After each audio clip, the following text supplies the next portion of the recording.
Muraho ndongeye mbahaye ikaze nanone kuri Moriya TV Rwanda. Nkuko rero mumaze kubimenyera, turi mu ruhererekane rw'ibiganiro tuganiriza abana b'Imana bakorera umurimo mu itorero ry'Abadventiste b'umunsi wa karindwi, bagakoresha impano zabo mu kuvuga ubutumwa bwiza. N'ubundi rero nkaho nari ndugushize, ndongeye n'ubundi ndahari, ndi kumwe n'undi muririmbyi nawe ukomeye w'icyamamare koko, muzi muri ko hari kugana Yesu. Reka nezezwe no kubana nawe. Ndabizi ko mwagiye mumukunda mu ndirimbo zitandukanye, mu ndirimbo yagiye atera, uburyo aririmba, n'uburyo agira gutya akava mu murongo akaza imbere akavuga ati turirimbane. Uyu munsi rero tugiye kubana nawe. Reka mwakire. Murakoze kunyakira. Ndakwakiriye cyane. Murakoze cyane. Nishimiye kubana nawe. Nanjye nishimiye kubana nawe. Ndetse n'abakunzi ba Moriya TV Rwanda turabasuhuje. Amahoro Yesu atanga abane namwe. Amen. Well, Damu, reka ntangire kubaza abantu bakunda Damuru. Damuru, abantu bakunda Damuru ni umuntu kindakubwira nanjye uko najya gutekereza kera ntaramenya kugana Yesu. Bo abantu benshi bajya banshidikanyaho, umusore benshi bavuga ko ndi umusore ariko ndi umugabo. Ndubatse, mfite umugore n'abana babiri.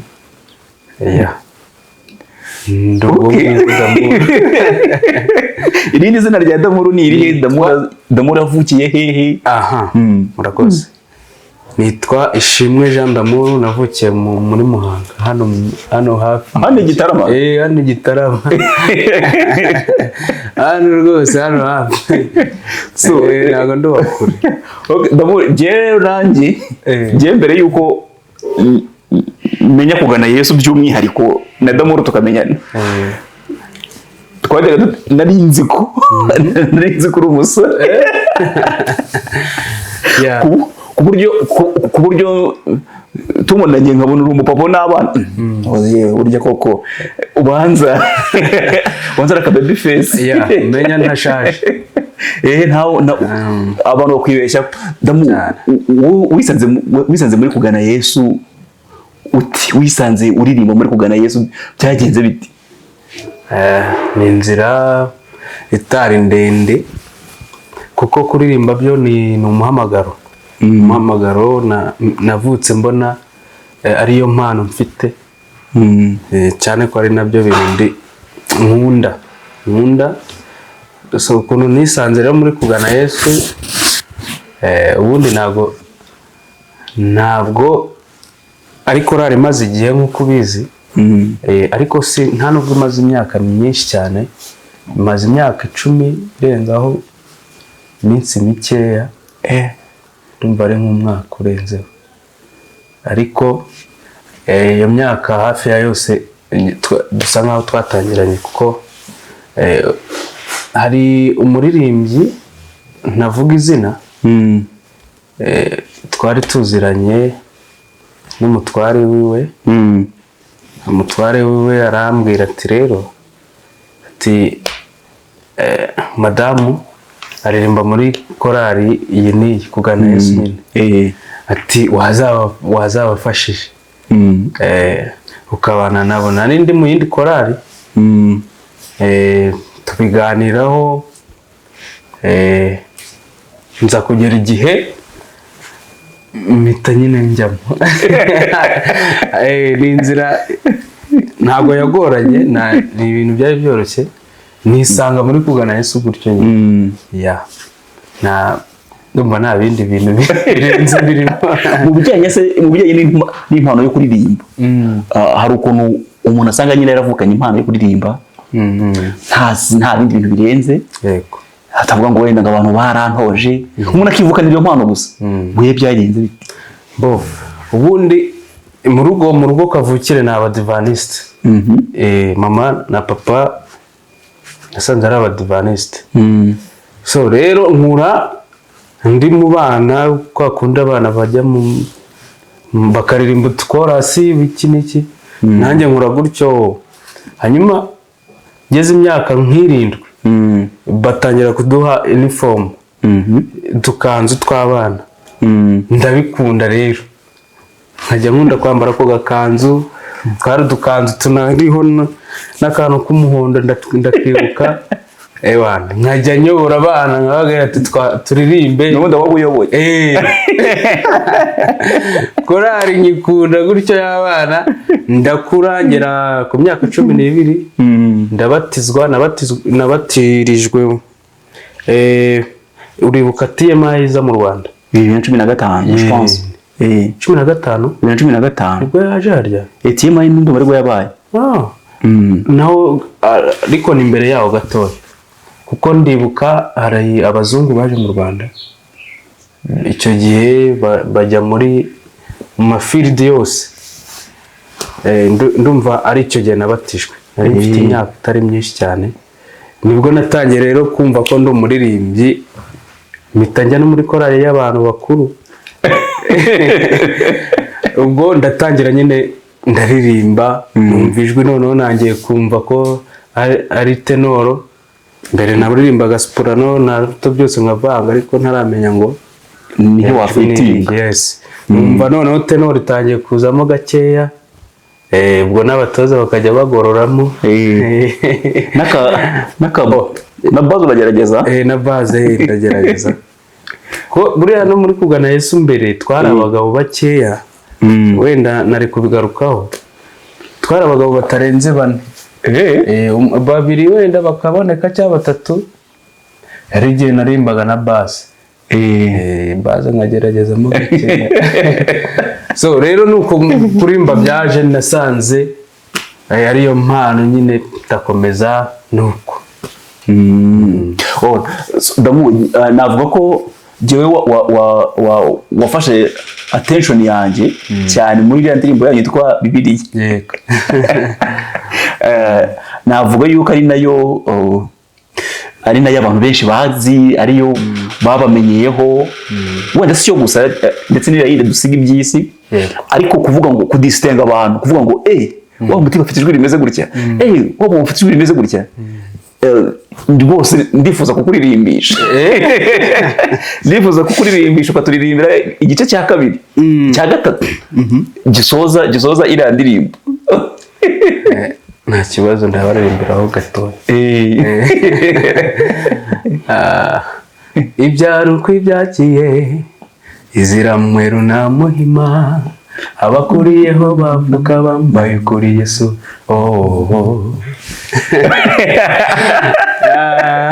Oya shada maze tukirangise. Bamwijimuko bamu, abakuriye bashisha bumva basangira umwuka n'imisusire y'umwami Yesu bagenda komeza ra. Ntabwo nakwica indirimbo y'abandi. Abakongo uko tu. So byukuri navuga ko iriya ndirimbo niyo yatumye attention y'abantu bavuga ati burya umutipe azi kuririmba, umutipe afite ijwi ryiza, ku buryo buriya kenshi umuntu ateye ibice bavuga ati buriya uyu nguyu niwe mutoza. Wabaye umutoza muri kugana Yesu ryari? So ni kera mbere hari uburyo nyine abandi bazaga bakadufasha, ariko nanjye ngenda mbigiraho byinshi. Nuko nanjye nkuza impano gutyo, ndi umutoza wa kugana Yesu ndetse n'andi makorari agiye atandukanye. Ntabwo nabasha kuyavuga ni menshi. Ngenda ntoza gutyo n'abandi bashaka ko dukorana bazampamagare. Nguyu mwarimu wanyu abashaka umutoza, nguyu muve ku giti dore umuntu. Mu rugendo maze gukorana na kwari kugana Yesu, ni bihe bintu byagushimishije cyane uvuga uti this is my place? Hano no hantu mu rugendo rwawe no kugana Yesu mwagendanye muri 11 ishize. Ubundi ingendo zose twagiranye na kugana Yesu zose ni nziza. Ariko ari urugendo nibuka twagize Kampala. Kampala wagiyeyo? Yego. Kampala. Urwo rugendo nirwo rwambereye rushya. Rwa rugendo rwiza, genda muganira, njye nkunda kugenda nganira nyine. Genda tuganira, mwiga ijambo ry'Imana, muririmba. Mbese ni urugendo rutari rugufi, mbese nagezeyo numva nezerewe cyane.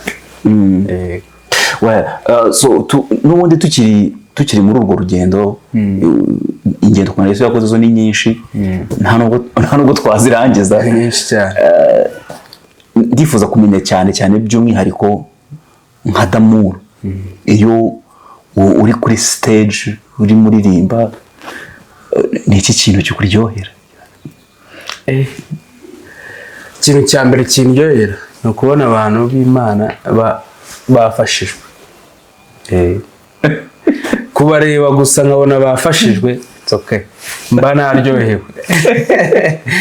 Kuko akenshi uzasanga iyo abantu baririmbira ukabona bari focus cyane, bumva ibintu nyine nawe uvuga. Cyane ko buriya abaririmbyi akenshi dukunda natwe kuririmba tutumva neza ibyo turirimba, ariko none iyo byahuye uri kubyumva nabo ubibwira babyumva, biraryoha cyane. Nta kintu kiryoha nkabyo rwose.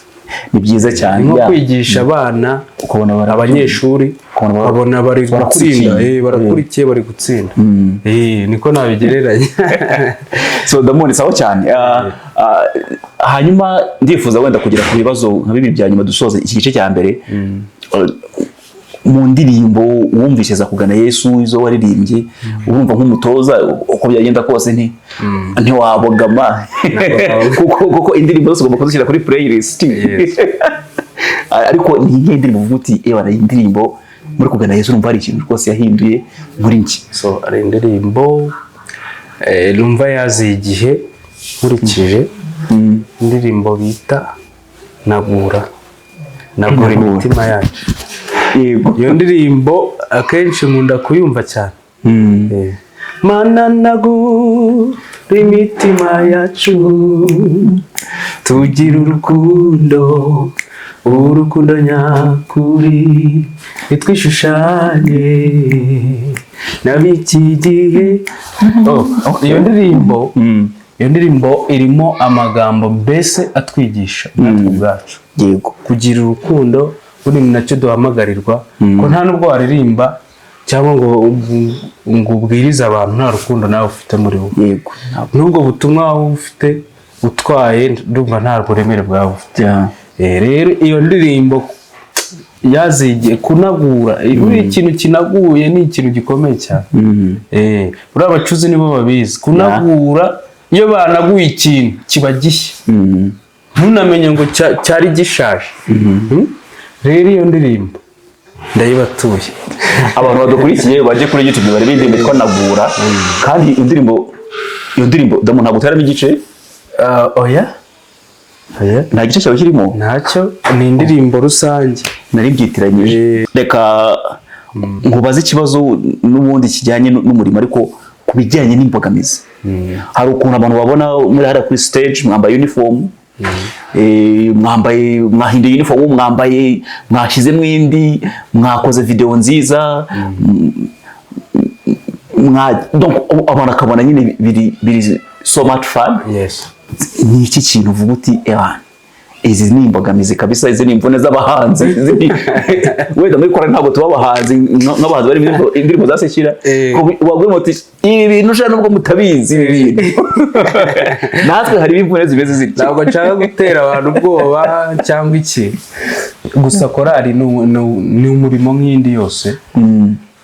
Ni umurimo ugoye, uvunanye, kandi unoroshye muri rusange, kuko buriya iyo ukora ikintu ugikunda kirakorohera.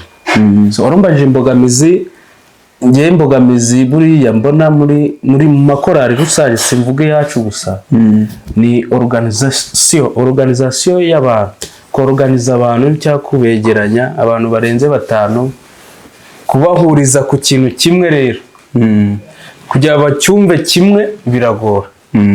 Ni imbogamizi njya mbona. Ariko urumva wowe bivuze nk'umuyobozi ndashaka iyo umuririmbyi za mbone z'abahanzi iyo umuririmbyi navuga ubushobozi kuko ubushobozi amafaranga nicyo kintu kijya kigora abaririmbyi benshi. Niba tuvuze ngo uyu munsi tugiye wenda urugero mu makorari menshi hari igihe baba bati tugiye gukora video ihagaze 800,000 urugero ariko nansi buri muririmbyi aratanga 50,000. wose n'urugero kuko ndabizi ko video ziyageza n'urugero ariko muri muririmbyi agomba kuzana amafaranga 100,000 tuvuge wenda wowe 100 ngewe 50 cyangwa 40 ingahe ahubwo w'ijana ngewe 50 nta kibazo.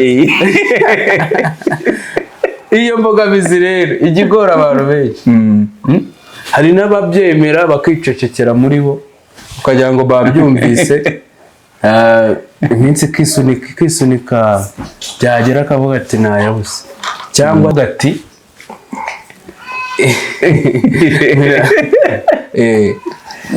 yarangiza akavuga ati amafaranga kimwanyatse ni menshi kandi wenda ntiyabivuze mbere. Urumva ni imbogamizi rero igikorwa kikadindi. Korali biba bisaba umuhate ndetse ubundi ni ibintu bitatu, ni impano n'amafaranga n'igihe. Ni nka za mpano n'ubundi dukoresha itorero ryacu n'ubundi. Yego, so reka munyemerere twinjire mu gice cya kabiri nganira na Damuru ku bijyanye wenda n'ubuhamya bw'abantu. Byo rwose turabivugaho ibintu bitari byinshi nka Damuru nkawe uko bisa kose hashobora kuba hari abantu ati hari abantu bakubonye uririmba bakaguhamagara bakakwandikira ati geye indirimbo izi zaramfashije kuko bura icyambere uyu murimo nyine wo kuririmba ni ugukiza imitima kuko bitabaye ibyo ngibyo ntabwo intego niba yagezweho. So hari abantu nibura uvuga uti aba bantu hari abanyandikiye ari abahamagara ngo bati rwose izi ndirimbo zaradufashije muri ubwo buryo. So abahamagara bo ntabwo babura kimwe n'abatanga inama n'ibitekerezo abo bose baraduhamagara.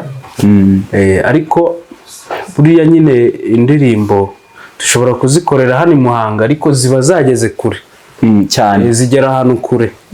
Hari abantu baduhamagara bari iyo kure bati mwarakoze iyi ndirimbo yaratwubatse. Rero ibyo bintu biradushimisha, mbese bidutera courage kuvuga ngo ese ni iki noneho umuntu yakongeraho kugira ngo noneho bwa butumwa umuntu atanga bwiyongere bugire capacity nini nyine. Nicyo nyine tuba dukeneye. nk'umuyobozi muri korali ibyo aribyo byose hari amakuru avuga kuri korali cyane cyane mbibona nko kuri korali zigenda zizamuka ubona zihagaze neza. Sinabara kuvuga ko korali kugana Yesu muri korali zihagaze neza rwose muri iki gihugu. Hari nk'amakuru agenda avuga kuri korali cyane cyane amabi kandi avuga sa meza avuga n'amabi nk'ibyo bintu mu byumvise n'ibica intege n'iki babwira abavuga amakuru mabi ku makorali ku baririmbyi n'iki kintu wabwira abo bantu? Reka buriya ntabwo watyaza umuhoro utashizemo ubugi. Ibyo bintu ntabwo byabura cyane ko buriya iyo urushaho kurira hejuru mu giti niko umuntu uri hasi abona iki ubwambure bwawe sibyo se? Rero ibyo bintu ntabwo bidusiga gutyo gusa kuko ngo wanze kuvugwa yaheze mu nda ya nyina. Iyo tumvise amakuru agenda avugwa biduha isomo cyangwa se no kuvuga uti wenda ibyo ibintu bituvugwaho nibyo cyangwa sibyo, tukisuzuma mbese bikaduha rero ishusho y'uko tugomba noneho kwitwara. Nabyo ntabwo ari bibi. Amakuru yose agira icyo amara bitewe n'igihe turisuzuma tukareba ese bihagaze bite, haba kuri urwo ruhande bavuzeho, natwe ubwacu noneho tukareba icyo dukora. So hari umuntu twarimo tuvugana icyo gihe n'ubundi twavugaga kuri kugana Yesu, arambwira ati koko Yesu ni abakire cyane, nawe se ushingira kuki? Ati reba video zose bafite, bambaye uniform nshyashya, mubigenza muti kore kugana Yesu, mubigenza muti? Nkuko ubimbajije, buriya natangiye mvuga ko kuririmba umurimo uba usaba ubwitange, ndetse n'umurimo uba usaba imbaraga. Ushobora kwitanga ariko ntukoreshe imbaraga, sibyo se? Ibyo byose rero turabikora, turitanga tugakoresha n'izo mbaraga. Ntabwo ari ukuvuga ngo ni ubukire bwa burenze, ahubwo ni za mbaraga dushyira hamwe tugakoresha. Ngira n'inama n'amakorari yandi, uba usanga ko nabaye muri korari nyinshi zirenze imwe, zirenze n'ebyiri, akenshi uba usanga ubufatanye aricyo kintu kibura gusa.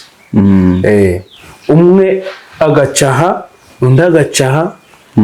Niba wenda umuyobozi yavuze ikintu, ugasanga abayoboye ntibacyumva kimwe, hari abamwumva hari n'abatamwumva. Ngira inama amakorari, tujye tugerageza kumvane, duhane ibitekerezo ndetse n'izo mbaraga tuzishyire hamwe, nibwo korari itera imbere.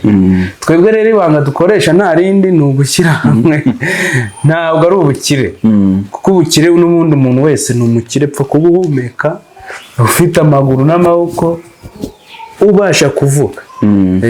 Ibyo bintu ni ubukire. Yes, Damu, urakoze cyane. Reka twinjire mu gace ka nyuma, ngiye kukubaza ibibazo bibiri fani kandi n'undi bikubaza nk'umutoza. Nta kibazo. Nk'umutoza, birashoboka ko hari amakosa abaririmbyi bakora ariko utakora. Ni irihe kosa abaririmbyi bashobora gukora wowe utakora? Ntakora? Muri kuri stage wowe uti ikoze cyo kurikora, ku buryo uvuga uti ibi bintu mbacunga ngo ndebe. Mbaje ikibazo kigoye. Nubanga ubundi iyo uri umutoza uba umeze nka mwarimu nyine, umuntu wese aba kureberaho.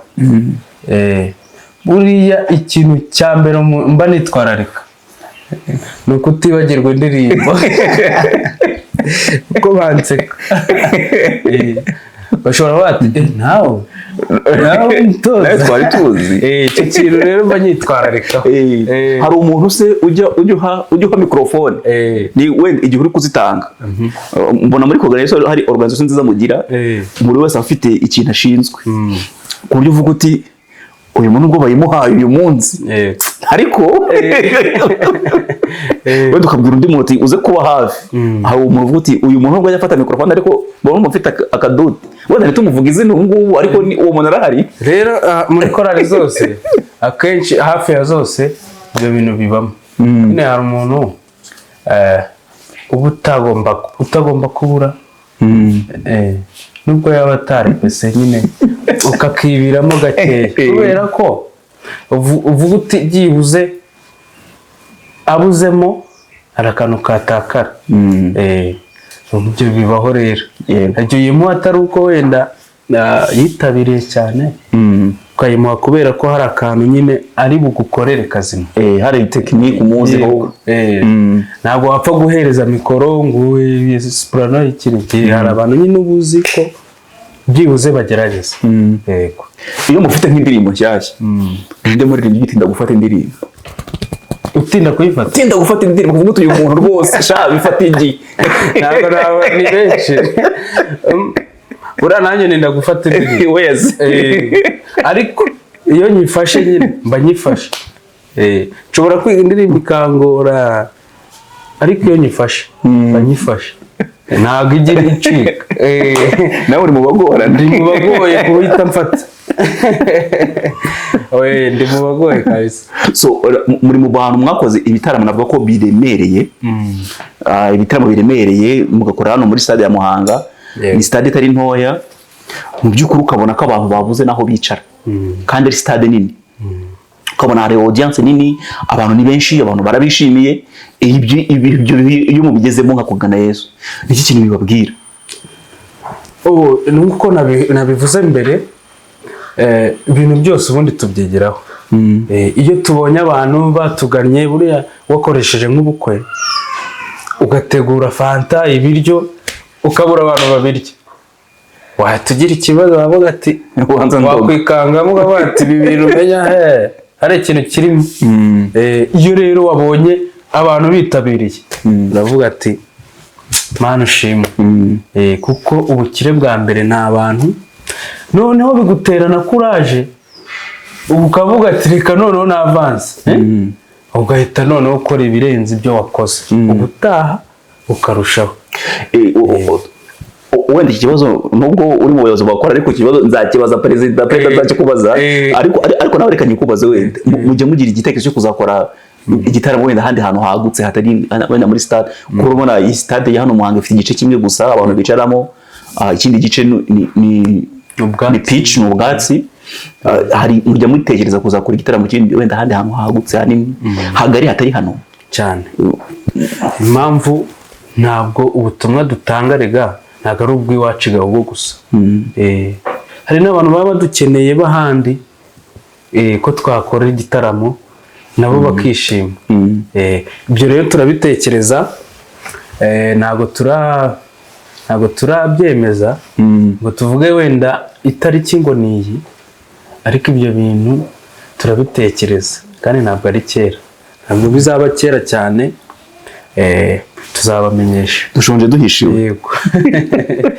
Cyane. Okay, so reka hari kubera ko Mpuye na Damuru bafite izindi gahunda bagiyemo nka korari kandi za korari, reka wenda kubazo tubazo twa nyuma twerekera ku musozo. Yego. Umuntu ureba kora kugana Yesu akubana arayikunze, akifuza kuza muri kora kugana Yesu, niyo kubajije apana indi korari kugana Yesu, ni ibihe binakwiriye kwitwararika, ni ibihe binakwiriye kumenya ushaka kuza muri kora kugana Yesu? Mbo icyambere kijya kinatugora kenshi, ubundi abantu benshi bifuza cyane korari, si kugana Yesu gusa, korari muri rusange umuntu wese aba yishaka. Ariko buriya korari iba ari itorero. Ni itorero kugeza nubwo ushobora kuba uririmba nka marayika, ukavuga ati ntabwo wemerewe kurenga. Kubera iki? Kubera nyine kutubahiriza amabwiriza ndetse n'amahame agenga itorero. Itorero ryacu muri rusange ry'Abadivaniste. Uwo muntu rero akwiye kuba ari umudivaniste umunsi wa karindwi. Icyo nicyo cya mbere cy'ibanze. Kandi cya kabiri yubahiriza amabwiriza n'amahame y'itorero agenga itorero rya Gahogo. Kuko mbere na mbere abagomba kuba ari uw'Gahogo. Kuko ntabwo tujya twakira umuntu w'ahandi. Ashobora kuba yaraturutse ahandi akaza gusengera Gahogo, ariko akazana membership tukamwakira. Okay. Yego. Ndumva ibindi byo ni ibisanzwe, hazamo za uniform, ikindi ibintu byinshi. Akijwe ko ntabwo karimo ijwe utakabuze. Oya, nijwe nyine agomba kuba rifite. Kandi umuntu wese uririmba nani uvuga gutya, araririmba gutya, uramutoza bikemera. Ariko urumva noneho ku rwego umugezeho, uwo muntu uvuga atyo umushaka kuvuga ukundi kuntu ku buryo bw'uti uko byagenda kose. Wowe Papa Mille nawe kuvuga gutya, turi kuganira gutya, nuririmba birahinduka. Nyine ndi kubivuga nk'umutoza, ntabwo wagomeza kuvuga nk'uko uri kuvuga ngo mwaramutse mwiriwe urabihindura kugira ngo nyine bijye muri system yo kuririmba noneho. Yego. Jya kubaza akabazo kanyu. Yego. Urebye muri korali yose abaririmbyi bose baba ari ingenzi muri korali. Ariko ku buryo uvuga uti mu by'ukuri rwose nk'umutoza ako kantu karagoye nk'umutoza hari umuririmbyi numva ntakwifuza kubura mu buzima bwanjye ku buryo niyo yabura navuga nti rwose numva nsuherewe uyu muririmbyi mubuze sha uriya muntu uri hariya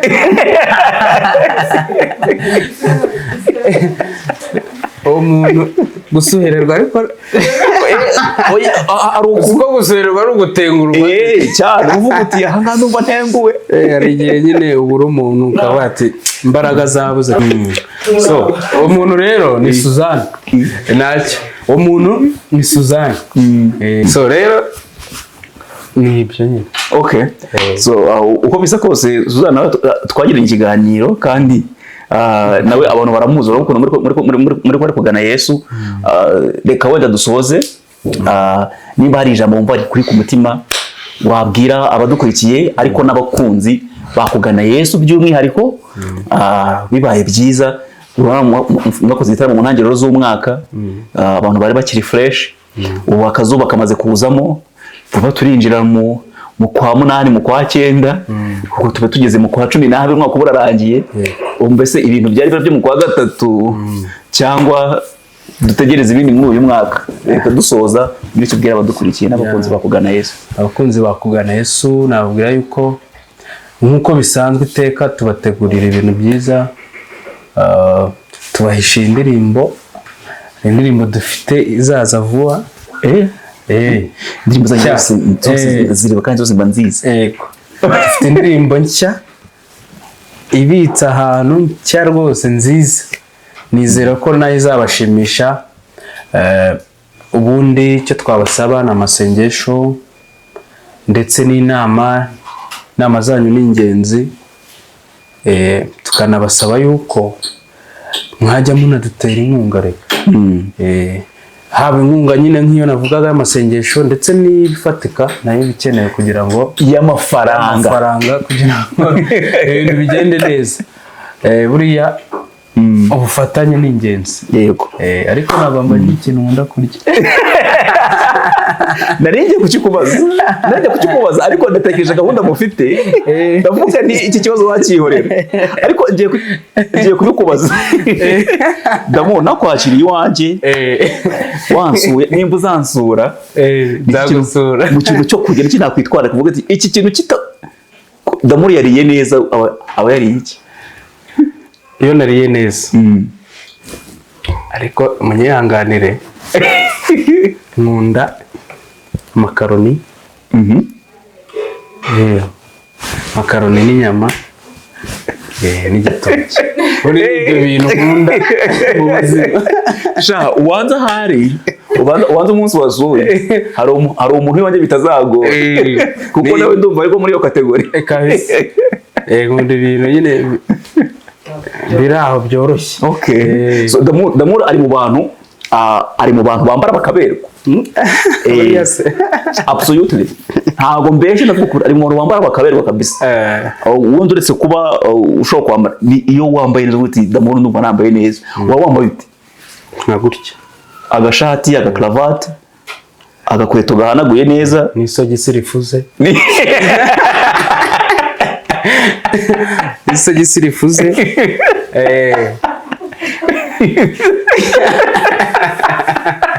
Damureka dusoreza n'ibyo kabisa mba nambaye neza gusa wambaye neza kandi binyuze kabisa.